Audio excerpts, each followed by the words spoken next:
I'm going to show you in this video how you can delete gaps. How to delete gaps in Davinci Resolve.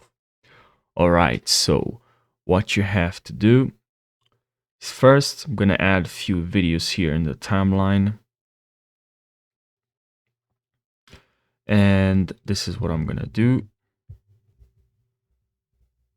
Now, let's add some gaps between our videos, right?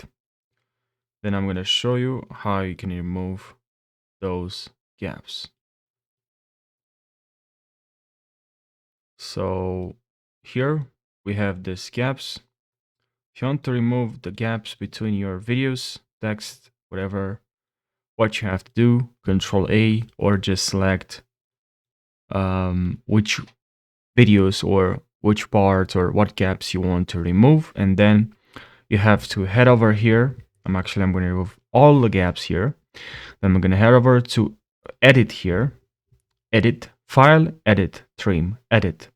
And then here in edit, we have delete gaps. Click. Now we don't have any gaps. Believe me, saved me a lot of time doing this, knowing that there is this feature option in Davinci Resolve.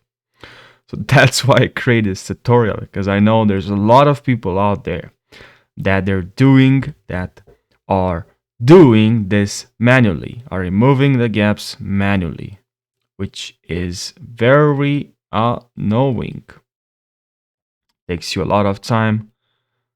So yeah, can save you a lot of time. So I hope you found this tutorial helpful. Make sure you subscribe for more. If you have any suggestions for the next tutorial, let me know. If you have any questions, leave your questions, suggestions down below in the comment section. And I hope you're going to have a fantastic day. Take care.